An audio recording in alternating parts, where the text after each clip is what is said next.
자, 오늘은 계속해서 요한계시록을 진행 중에 있는데요. 지난 시간부터는 잠시 쉬어가는 시간이라 그랬죠. 어떤 의미에서 쉬어가는 시간이냐. 여섯째 나팔과 일곱째 나팔 재앙 그림 사이에 하나의 삽입구절과 같은 대목이다. 기억나죠? 예, 기억이 나셔야 됩니다. 삽입구절과 같은 대목이다. 왜 성경 기자는 이런 삽입구절을 두었을까? 두 가지 이유가 있었다 그랬어요. 첫째는 우리도 이제 정신없이 길을 걷다가 가다가 보면 내가 어디쯤 와 있나 지도를 보게 된단 말이에요. 그렇죠? 자기 위치를 확인해야 목표까지 끝까지 정확하게 도달할 수가 있기 때문에 마치 이 10장은 그런 대목에 지금 우리가 이르는 겁니다. 그래서 여섯째 나팔과 일곱째 나팔 중간에 괄호의 구절처럼 삽입구절식으로 지금 한숨 쉬어가는 겁니다. 그래서 우리가 지금 어디를 향해 가고 있는가, 이런 의미에서의 기록이 있고, 두 번째는 지금 우리가 가고 있는 이 길의 중요성, 그리고 이러한 것들을 다시 한번 강조하는 차원에서의 이 삽입구절의 의미가 있다. 지난 시간에 말씀을 드렸어요. 자, 오늘은 그래서 여전히 삽입구절 중에 이제 두 번째 대목인데 8절을 보시면 이렇게 되어 있습니다. 8절. 하늘에서 나서 내게 들리던 음성이 또 내게 말하여 이르되 네가 가서 바다와 땅을 밟고 서 있는 천사의 손에 펴놓인 두루마리를 가지라 하기로. 자, 이 그림 기억나죠, 여러분? 사도 요한이 하나님이 보여주시는 환상을 보는데 힘센 천사가 있었어요. 힘센 천사가 한쪽 발은 바다를 밟고 한쪽 발은 땅을 밟고 굳게 서 있는데 손에는 두루마리 책이 닫혀져 있었습니까? 열려져 있었습니까? 열려져 있었어요. 이 책은 누가 열은 책이죠? 어린 양 예수 그리스도, 일찍이 죽임을 당한 어린 양이 이 책을 열고 있었어요. 이 천사의 그림은 예수 그리스도를 반영한 천사의 모습입니다. 그래서 이 천사의 모습 속에는 예수 그리스도의 모습과 유사한 장면과 이미지가 많이 등장을 한단 말이에요. 자, 오늘 여기 요한에게 하나님께서 그 천사의 양발을 땅과 바다를 딛고선, 그리고 손에는 펼쳐진 책을 들고선 천사의 그림을 보여주는데, 오늘은 이제 내용이 좀 전환됩니다. 뭐라고 얘기하냐면 바다와 땅을 밟고 서 있는 천사의 손에 펴놓인 두루마리를 어떻게 해라? 가지라! 가지라 하기로. 9절. 내가 천사에게 나아가 작은 두루마리를 달라 한즉 천사가 이르되 뭐라 그래요? 갖다 먹어버리라. 달라 그랬는데 천사가 주는 정도가 아니라 주면서 뭐라 그래요? 이거를 가지고 있지 말고 사도 요한에게 먹어버리라. 명령을 하는 거예요. 먹어버리라. 그런데 네 배에는 쓰나 네 입에는 꿀같이 달리라 하거늘 내가 천사의 손에서 작은 두루마리를 갖다 진짜 먹어버립니다. 먹어버리니 내 입에는 꿀같이 다나 먹은 후에 내 배에는 어떻게 되었더라? 쓰게 되더라. 자, 이제 오늘 여러분들과 그 풀어낼, 또 살펴볼 내용은 아주 간단하고 아주 쉬운 내용이에요. 뭐냐면 입에는 단데, 그 두루마리 책을 먹어보니까 입에는 단데 그게 소화되는 과정에서 배에서는 어떻게 됐어요? 써요. 이게 뭐냐 이거예요, 이게. 자, 제가 계시록 강의를 쭉 해나가면서 요한계시록은 어떤 문학의 형태로 기록된 책입니다라고 굉장히 많이 반복해서 강조해서 말씀을 드렸어요. 어떤 형태로 기록된 책입니까? 예.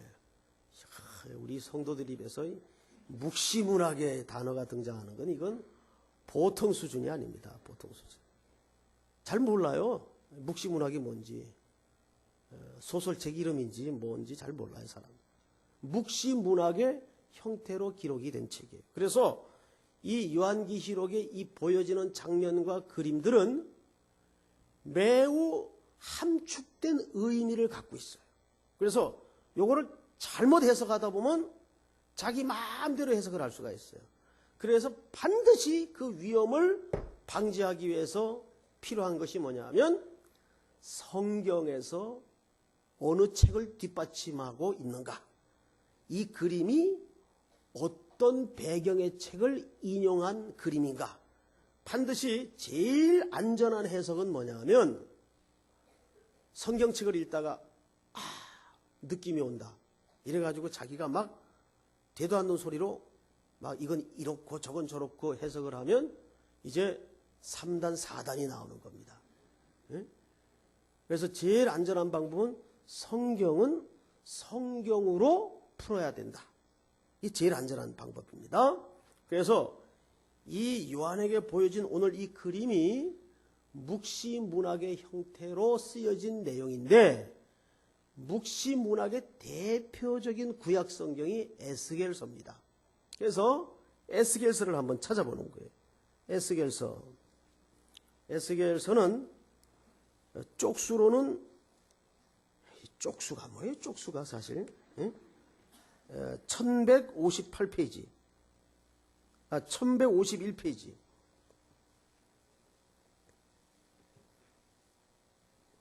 옛날 성경으로는 1288쪽. 에스겔서 2장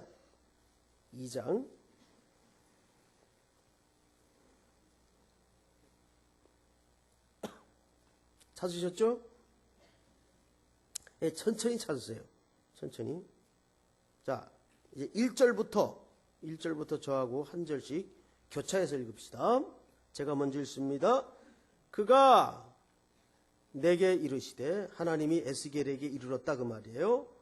에스겔을 이제 선지자로 부르시는 장면인데, 그가 내게 이르시되, 인자야 네 발로 일어서라. 내가 네게 말하리라 하시며,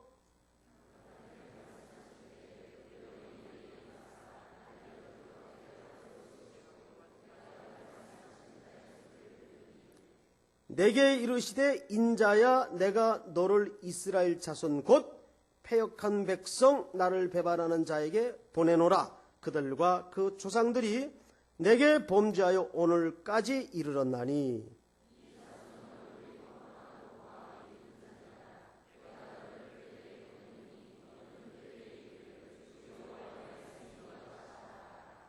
그러니까 에스겔 선지자가 이제 가서 주의 말씀을 전해야 되는데, 그 대상이 패역한 완고한 고집을 꺾지 않고 끝까지 하나님을 반항하고 있는 이스라엘 백성들을 향한 이제 예고죠. 5절 제가 읽습니다. 그들은 패역한 족속이라. 그들이 듣든지 아니 듣든지 그들 가운데에 선지자가 있음을 알지니라.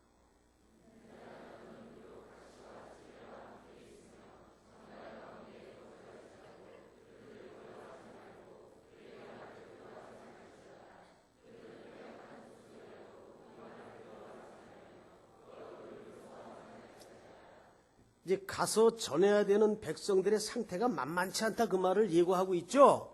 내가 그들에게 그 하나님의 말씀을 전달하게 되면 내가 전갈 가운데 거주하는 것 같을 거다. 그러니까 얼마나 고생이 심하겠냐를 예고로 보여주는 겁니다. 7절 그들은 심히 패역한 자라. 그들이 듣든지 아니 듣든지 너는 내 말로 구할지로다.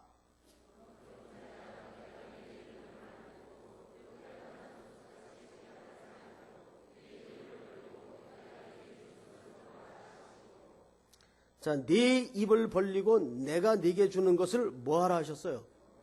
자, 뭘 먹으라는 겁니까? 하나님의 말씀을 넣어줄 테니까 내가 먼저 먹으라. 예? 전하기 전에 선지자가 먼저 하나님의 말씀을 먹어야 되겠죠. 이 먹으라는 표현이 나와요. 먹으라 하시기로 9절 내가 보니 보라 한 손이 나를 향하여 펴지고 보라 그 안에 뭐가 있어요? 예, 이제 에스겔 선지자가 먹을 하나님의 말씀의 책을 얘기합니다. 자, 요한계시록의 그림하고 정확히 일치합니까? 안 합니까? 일치하죠. 두루마리 책이 있더라. 근데 10절을 잘 보세요. 그 두루마리 책에 쓰여진 내용이 어떤 내용일까? 10절 우리 다 같이 한번 읽습니다. 시작.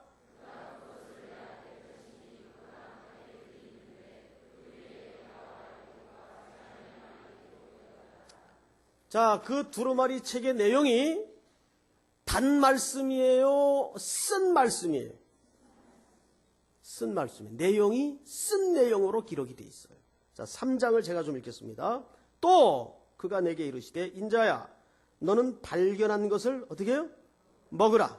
너는 이 두루마리를 먹고 가서 이스라엘 족속에게 말하라 하시기로 내가 입을 벌리니 그가 그 두루마리를 내게 먹이시며 내게 이르시되 인자야 내가 네게 주는 이 두루마리를 네 배에 넣으며 네 창자에 채우라 하시기에 내가 먹으니 그것이 뭐예요? 내 입에서는 달기가 꿀 같더라. 근데 입으로 들어갈 때는 꿀같이 단 말씀인데 그 내용은 어떤 내용이에요? 그래서 그게 배로 들어가니까 그 내용이 쓴 내용이 되더라 그 말이에요. 자, 이제 대충 그림이 서서히 윤곽이 희미하게 의미가 내용이 드러납니다. 앞을 보세요. 두루마리 책을 먹으라 그래서 먹었어요. 그랬더니 먹을 땐 입에서는 달아요. 근데 이것이 전달되는 과정에서 그 대상들에게는 어떤 말씀이 되어버렸어요? 쓴 재앙의 말씀이 되어버렸어요. 그 말씀을 지금 들어야 되는 대상은 누구죠? 이스라엘 백성들이. 자, 그런데 오늘 본문 계시록 10장 마지막 절을 보세요. 계시록 10장 마지막 절. 먹은 후에 내 배에서는 쓰게 되더라. 11절. 그가 내게 말하기를 네가 많은 백성과 나라와 방언과 임금에게 다시 예언하여야 하리라 하더라. 자, 에스겔 선지자는 자기 타락한 민족에게 가서 이 말씀을 전해야 했지만은 사도 요한에게는 이 말씀이 지금 누구에게 전달되어야 될 과제로 다시 소명되고 있습니까? 나라와 백성과 방언과 임금, 즉 모든 세계 만민을 향하여 이 영역이 확대되고 발전하고 있어요. 맞죠? 자, 그러면 이제 오늘 설명은 다 끝났어요. 이게 오늘날 현실을 사는 성도들에게 도대체 무슨 얘기가 되느냐? 자, 하나님의 말씀이 성도들에게는 어떻습니까? 이게 단 말씀이에요. 시편 119편에도 보면 하나님의 말씀은 송이꿀보다 더 단 말씀이라고 그랬어요. 근데 적어도 이 말씀이 단 지경까지 느껴질 때에는 그 사람이 이 말씀에 대해서 정확한 이해와 먹고자 하는 허기가 있을 때 가능한 얘기입니다. 여러분, 왜 하나님의 말씀을 먹으라 그랬을까요? 먼저 이 하나님의 말씀을 먹는 과정이 전제되지 않으면 우리는 성도로서 교회로서 시대와 역사 앞에 부름받은 다시 예언해야 되는 소명의 의무를, 소명의 헌신을 감당할 수가 없습니다. 그래서 그보다 우선 전제하는 것이 뭐냐면 하나님의 말씀을 먹어야 돼요. 기록하라 그러지 않았어요. 공부하라 그러지 않았어요. 그보다 더 격렬한 언어를 썼는데 먹으라 그랬어요. 여러분, 집에서 개를 키우다가 어쩌다가 그 개가 왕근이가 더덕더덕 붙은 뼈다귀 하나를 발견해가지고 물고 들어올 때가 있어요. 그러면 그 왕근이가 더덕더덕 붙은 뼈다귀를 가지고 개가 어떻게 합니까? 개가. 이거는 개를 키워본 사람만 머릿속에 떠오르는 그림이에요. 진짜 막말로 환장을 해요. 그걸 개집 안에다 끌고 들어가서 놓고는 그 뼈다귀를 샅샅이 뜯어먹고 그걸로 끝냅니까?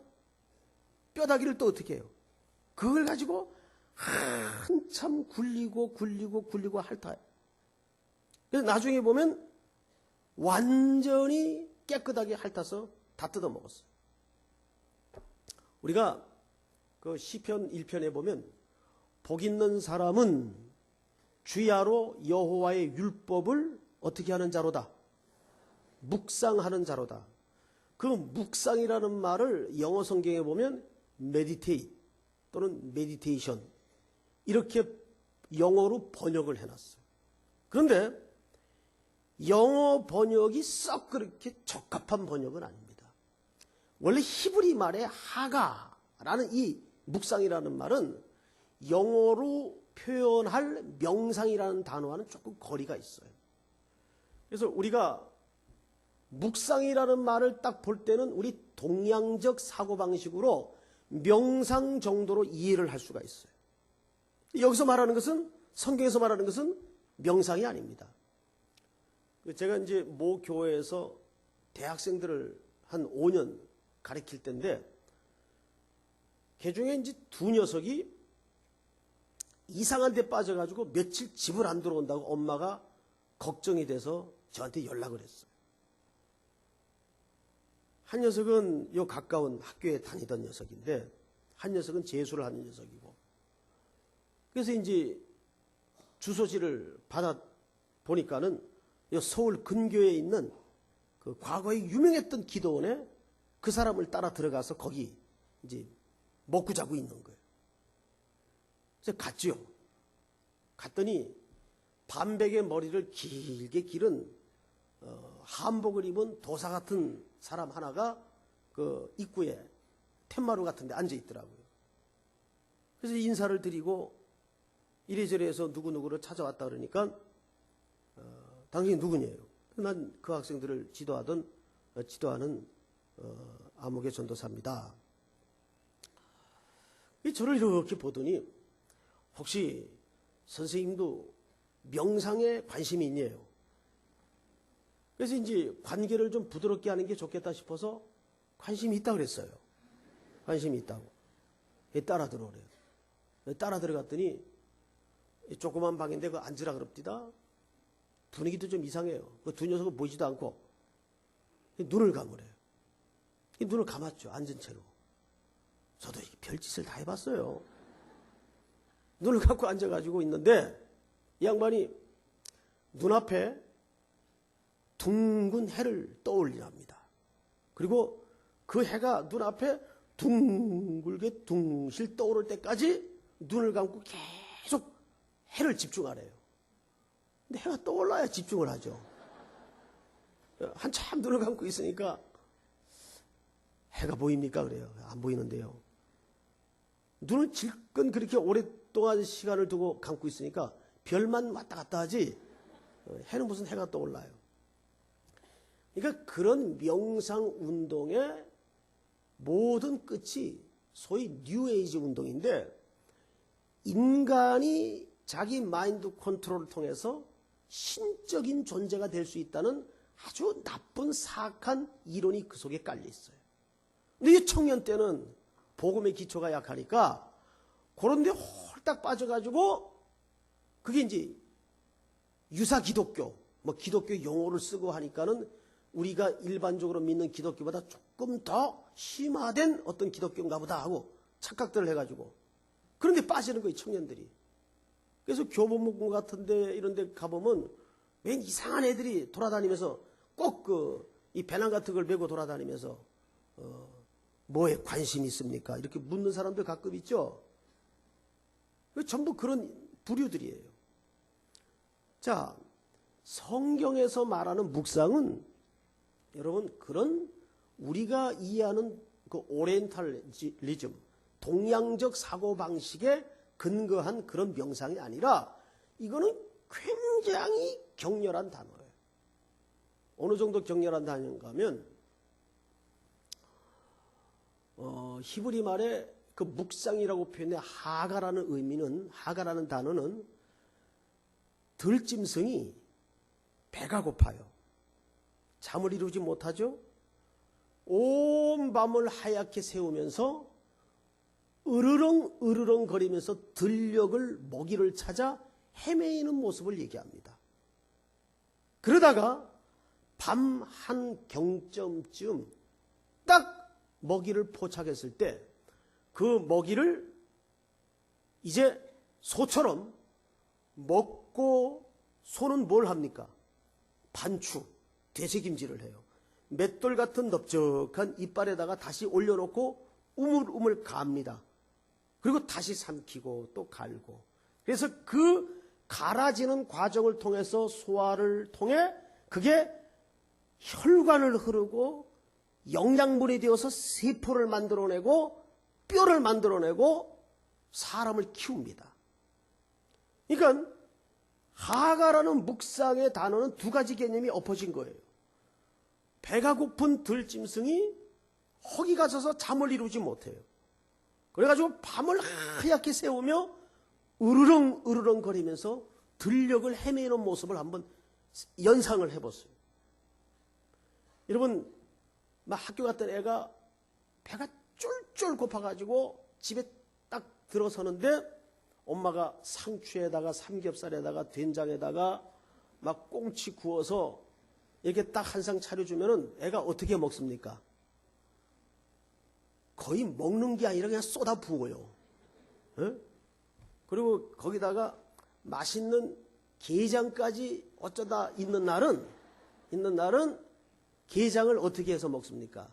발라먹는 정도가 아니라 아주 여지가 없이 차근차근 씹어가지고 좀 그 시기한 말로 작살을 내놔요. 작살을 아주. 에? 에. 뼈도 못 치른다 그러죠. 그렇게 먹어요. 이게 그 얘기예요. 하가라 묵상이라는 말이. 하나님의 말씀에 대한 허기가 어느 정도 열망되어 있는가. 거기에다 그 말씀이 포착되면 어떻게 해요? 소가 먹이를 반추하듯 또 씹어보고 또 씹어보고 그래서 그것을 혈관을 통해 세포를 만들어내고 사람을 키워내는 거예요. 그 단어입니다. 먹으라는 단어는 그 단어예요. 여러분, 그런데 오늘날 아이러니한 것은 뭐냐 하면 세계에서 역사 이래 가장 많이 팔리는 영원한 베스트셀러가 바이블이에요. 성경인데 가장 안 읽는 책이 성경이에요. 성경. 잠 안 오면 읽는다면서요. 여기 폈다면 그냥 스르르 잠이 오니까. 여기 불면증 환자들에겐 딱이라면서요. 우리가 오늘날 이 성경이 우리 신자들에게 어떤 책으로 들어와 있는가 하면 그냥 우리가 믿는 기독교의 경전 정도로 들어와 있다는데 진짜 심각함이 있는 겁니다. 여러분, 이 하나님의 말씀은 살아있고 운동력이 있고 좌우의 날섬 검과 같아서 여전히 오늘도 역사의 통치와 흐름이 이 말씀대로 진행이 되고 있고 우리의 구체적인 삶이 바로 이 말씀의 근거에서 이루어지고 있고 행해지고 있다는 것을 여러분들이 인식할 때 어떻게 이 성경을 읽지 않을 수가 있고 이 성경에 헐떡이지 않을 수가 있겠어요? 어떻게? 먼저 이것을 삶 속에 전하기 위해서는 이 선지자들이 받은 사명처럼 이제 선지자들은 여기서 사도 요한이 이 말씀을 먹었다는 건 무슨 뜻이에요? 이것은 오늘날 우리 성도들에게 우리 교회 공동체에게 이 세상을 향해서 어떤 삶을 살아야 되는가에 대한 분명한 소명을 다시 인식시키는 겁니다.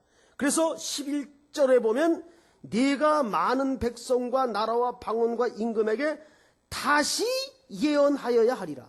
여기서 강조점은 예언하여야 하리라가 강조점이 아니에요. 뭐를 해야 하리라? 다시 예언하여야 하리라. 오늘날 여러분들의 일터에 또 우리 교회가 세상을 향해서 예언하기 위해서는, 다시 예언하는 일이 회복되기 위해서는 먼저 하나님의 말씀에 대한 허기가 회복돼야 됩니다. 아멘?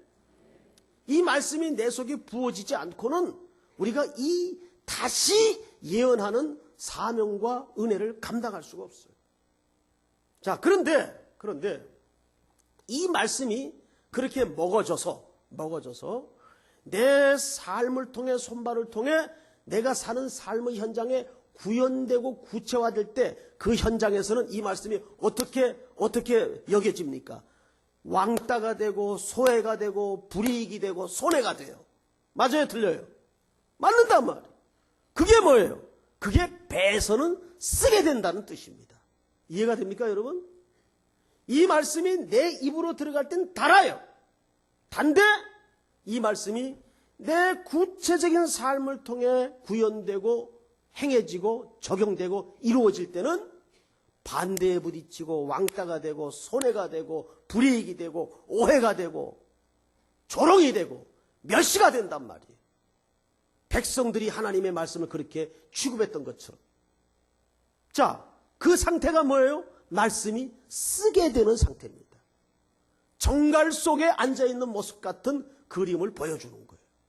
얼마나 그것이 만만치 않은 요동치는 삶이겠어요? 그런데 여기에 우리 신자의 딜레마가 있는 거예요. 교회의 딜레마가 있는 거예요. 천만인이 대세를 따라도 하나님의 말씀의 기준을 붙들고 사는 그리스도인들은, 교회는 아니요 라고 선언해야 되는 것이 우리의 삶의 무게예요. 그래서 힘들고 어려운 거예요. 타협할 수 없기에. 어느 개그맨이 쓴 책 제목처럼 조금만 비겁하면 세상은 얼마나 재미가 쏠쏠합니까? 근데 우리가 그 조금이지만은 비겁하게 살 수 없는 현실을 붙잡고 있잖아요. 그래서 삶의 현장에서 이 말씀이 써야 정상이에요. 써야. 그런데 중요한 것은 뭐냐면 그 쓰게 되는 것마저도 궁극적으로 재앙이 목적이 아니에요. 제가 계시록 강의를 드리면서, 말씀을 드리면서 여러분들에게 몇 시간마다 거의 강조하는 바가 뭡니까? 이 계시록의 재앙의 목적은 언제 세상이 끝장나고 누가 벌을 받을 것이냐 날짜 꼽는 책이 아니라 그랬어요. 그런 날짜를 꼽는 책이 아니고 궁극적으로 하나님의 택한 백성이 누릴 하나님의 복락의 강수가 최종적으로 어떤 그림이냐를 설명하기 위한 책이 원래 의도라고 말씀을 드렸습니다. 그런 의미에서 내 입에 달다는 속에는 쓴 것이 반드시 내포될 수밖에 없다 그 말이에요. 우리 성경을 한번 찾아볼까요? 시편 119편을 한번 열어보세요.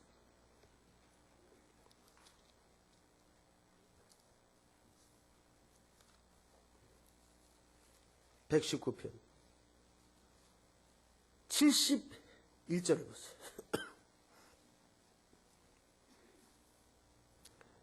시편 119편 71절 우리 호산나 한번 두 절을 읽습니다. 시작.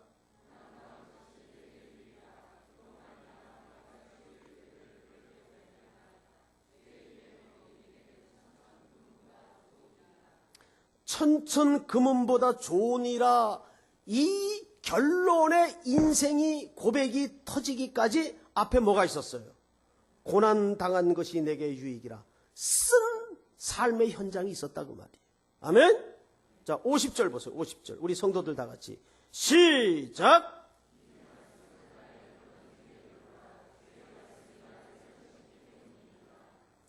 뭐가 살려요? 항상 이 꿀송이보다 단 고백과 쓴 현장이 동시에 존재해 있어요, 없어요? 있단 말이에요. 한 군데만 더 볼까요? 성경 142절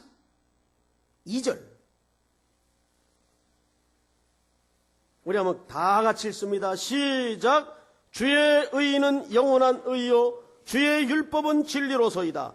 환난과 우환이 내게 미쳤으나 주의 계명은 나의 즐거움이니이다. 자, 여기 보십시오.